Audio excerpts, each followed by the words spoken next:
വ്യാജ പോക്സോ കേസിൽപ്പെട്ട ഒരു അധ്യാപകൻ അദ്ദേഹം 5 വർഷം നീണ്ട നിയമ പോരാട്ടത്തിനൊടുവിൽ അദ്ദേഹം കുറ്റക്കാരനല്ല എന്ന് തെളിയിച്ചിരിക്കുകയാണ്. അങ്ങനെ ഒരു ദുരനുഭവം അദ്ദേഹം നേരിട്ടു. ഈ 5 വർഷ കാലയളവിലും ഈ കേസ് നേരിട്ട സമയത്തൊക്കെ തന്നെ വലിയ ഒരു മാനസിക ബുദ്ധിമുട്ടാണ് അദ്ദേഹം നേരിട്ടത്. ഇപ്പോൾ അദ്ദേഹത്തിൻ്റെ സ്വന്തം പ്രയത്നത്തിൽ ഈ 5 വർഷം നീണ്ട നിയമ പോരാട്ടത്തിനൊടുവിൽ ഇപ്പോൾ കുറ്റക്കാരനല്ല എന്ന് തെളിയിച്ചിരിക്കുകയാണ്. അദ്ദേഹം നമ്മോടൊപ്പം ഉണ്ട്. കോഴിക്കോട് ബാലുശ്ശേരി സ്വദേശിയായിട്ടുള്ള പ്രബീഷ് മാഷാണ്. ഗവൺമെൻറ് വൊക്കേഷണൽ ഹയർ സെക്കൻഡറിയിൽ അധ്യാപകനാണ്. അദ്ദേഹം നമ്മളോട് ചേരുന്നുണ്ട്. എന്തായിരുന്നു ഈ കേസിന് അടിസ്ഥാനമായിട്ടുള്ള സംഭവം? ബാലുശ്ശേരി സ്കൂളിൽ നിന്ന് VHSC വിഭാഗത്തിൽ നിന്ന് 2019 ടൂറ് പോയിരുന്നു.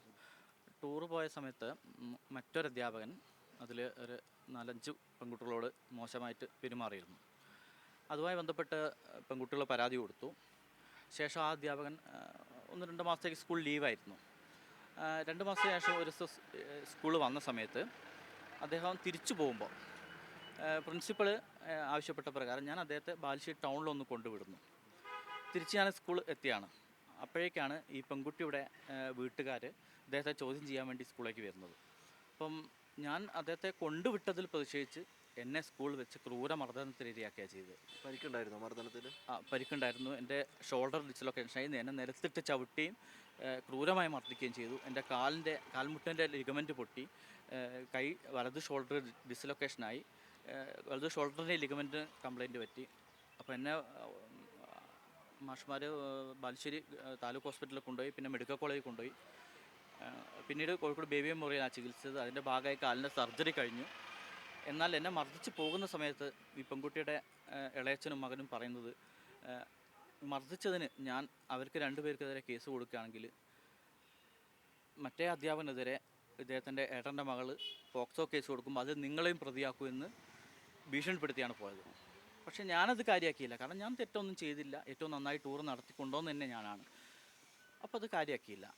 ഇതിന് നഷ്ടപരിഹാരം തരാമെന്നൊക്കെ കുറച്ച് പേരൊക്കെ ഇടപെട്ട് പറഞ്ഞെങ്കിലും പിന്നീട് എനിക്ക് നഷ്ടപരിഹാരവും കിട്ടിയില്ല. അപ്പോൾ കിട്ടാത്തതിനെ തുടർന്ന് ഞാൻ കേസ് കൊടുത്തു.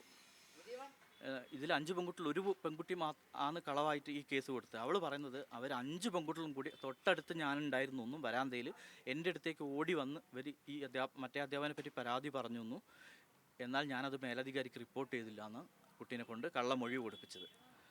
അങ്ങനെ കള്ളമൊഴി കൊടുപ്പിച്ചതോടുകൂടി 3-ാം പ്രതിയാക്കി എന്നെ ചേർത്തു. ഈ വാർത്ത പത്രങ്ങളിൽ വന്നു.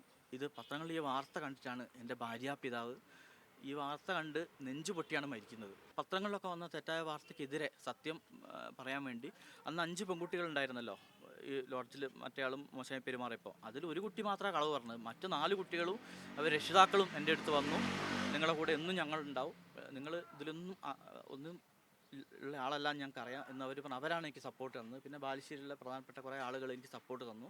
അങ്ങനെ ഞാൻ നിയമപരമായി ഫൈറ്റ് ചെയ്തു. അവസാനം കോടതിയിൽ ഈ 4 കുട്ടികൾ വന്ന് അങ്ങനെയൊരു സംഭവം ഉണ്ടായപ്പം മറ്റൊരു അധ്യാപകൻ മോശമായി പെരുമാറിയിരുന്നു, അത് ശരിയാണ്. പക്ഷേ ആ സമയത്ത് ഞങ്ങളുടെ അടുത്ത് ആരും ഇല്ലായിരുന്നു, ഞങ്ങൾ ആരോടും പറഞ്ഞിട്ടുമില്ല. പിന്നെ പ്രവീഷ് സാറെ വെച്ച് അങ്ങനെയുള്ളത് വ്യാജ പരാതിയാണ്. കാരണം പ്രവീഷ് സാറ് സ്കൂളിൽ വന്ന് മർദ്ദിച്ചപ്പം സാറ് അവർക്കെതിരെ കേസ് കൊടുത്തിരുന്നു. ആ വൈരാഗ്യത്തിന് പ്രവീഷ് സാറിൽ പ്രതിയാക്കിയതെന്ന് എന്നുൾപ്പെടെ കുട്ടികൾ കൃത്യമായി കോടതിയിൽ പറഞ്ഞതിൽ നിന്നും കോടതിക്ക് വ്യക്തമായ കാര്യങ്ങൾ മനസ്സിലായി. അപ്പം ഒരുപാട് ദുരുപയോഗം ചെയ്യപ്പെടുന്ന വകുപ്പാണ്. എനിക്കുണ്ടായ നഷ്ടങ്ങൾ എൻ്റെ മാത്രം നഷ്ടങ്ങളാണ്. എനിക്കുണ്ടായ നഷ്ടവുമായി ബന്ധപ്പെട്ട് ഞാൻ ഇനി നടപടി വേണ്ടെന്നുള്ളത് ഞാൻ ആലോചിക്കും. വളരെയധികം നന്ദി. ഏതായാലും ആ ഒരു വ്യാജ പോക്സോ കേസിൽപ്പെട്ട ഒരു അധ്യാപകൻ്റെ അദ്ദേഹം നേരിട്ട ദുരനുഭവങ്ങളാണ് നമ്മൾ കേട്ടത്.